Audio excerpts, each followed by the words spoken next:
Chumi? Chumi? Hey guys, it's me, Chumi. I just want to have a little PSA and a talk to all you guys because something happened to me over the past 2 months that should never happen to anyone. And I don't mean it like, I hope you don't poop your pants at a public park or something like that. I actually mean that like, I'm talking about something that's really painful. So, I had kidney stones. I don't know, I don't know what they look like. I only caught one of them. It's not like Pokemon. You don't want to catch them all. But I caught one. And I had to pee into a strainer, and Mom accidentally, like, put it in her makeup. No, I didn't. Chumash, why don't you tell them, so what happened to you? You had kidney stones? On a Wednesday night in March, I thought that I had to poop, and then my back started really hurting and cramping up, and I couldn't lay down and to get into any position. I couldn't do anything, and I suffered through it the entire night.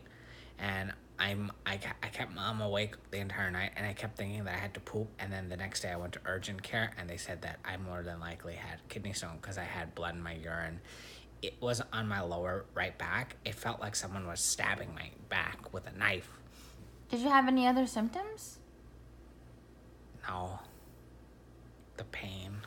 Did you vomit? Yeah.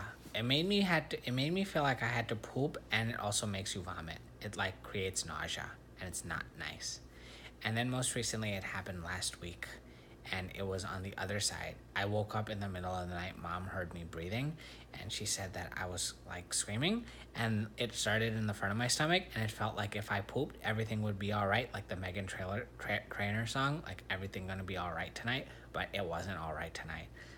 I felt like I had to poop, and then the pain just started going to my back, and we had to go to the ER. To the ER? Yeah. You mean the emergency room? Okay. So what did they do to you in the ER? Chumash! What'd they do? I checked in, and I kept going to the bathroom because I kept thinking that I had to poop, and nothing came out. And I was laying down outside on the ground and looking up because I was the only comfortable position with my knees up. Other than that, I mean, it started really hurting. And then they put me on a bed, and they took my urine, and they took my blood. Let's see your arm.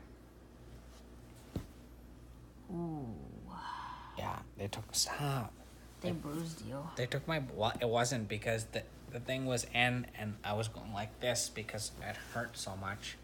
And then they gave me a nice cocktail of Dilaudid, Toradol, and something to make my penis get bigger or make the tubes inside my penis widen to pass the stone. Flomax Yeah. or something? Hey, everybody, Mom's JAMA.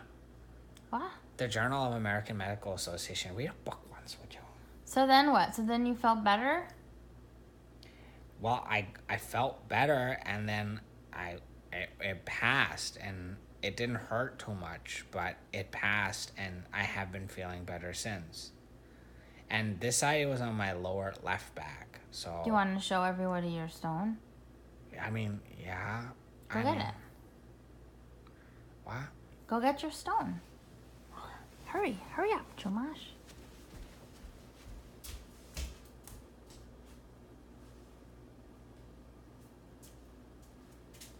There's like other stuff in here because I think cotton gets stuck in my foreskin. It smells bad too. Where is it? It's right here. Oh, okay. Go put it away and wash your hands and come back.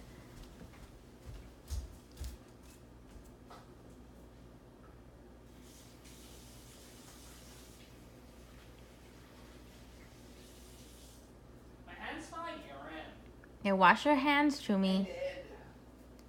So, what have you learned from your experiences with the kidney stones? All I know is that WebMD is a great resource, and a lot of people have told me about like how to do it. So pretty much the problem is lifestyle changes need to be made, and all of the stuff that you drink has to get filtered through your kidney. And sometimes inside your kidney, there's something like calcification. It could be calcium. So a lot of carbonated drinks, the CaCO2, it pretty much creates this carbonated amount in your kidneys, and there are these crystallite structures that are formed inside your kidney, and eventually they break off, and when they have to go through the little tube, like it's like plumbing, like all of the liquid goes to the kidneys and then goes to the ureter. If there's a stone that has to go through the ureter, it hurts your body, and it really hurts badly, and I don't want anyone to feel that way. And so the way to get rid of it, I'm sorry, did I cut you off? Sorry, go ahead. The way to get rid of it is you can drink a lot of acidic, like lemon juice water and like ACV, and have cucumbers. And Mom created a new diet for me, so it's not the best right now because I can't have my chocolate cakes, but it's good. And you can drink cranberry juice, not from concentrate, and lemon juice, not from concentrate. Those are helpful, but at the end of the day, sometimes it's you can stop it, but it's also genetic, so it's hereditary. So do you have any advice to anybody watching about kidney stones, or like any precautions or anything else? Yeah, watch what you drink. Try to drink as much water as you can. And like Mom says, I mean, try to buy some lemons and be more natural, and stop drinking carbonated water, and stop drinking booze and soda. And I think like just do research on it, because it's a really scary thing. It affects 1 out of 11 people, and it's not nice. That's a very nice interview, Chumash. I don't want to talk to you anymore. Okay, thank you. Good night. Chumash? Chumash.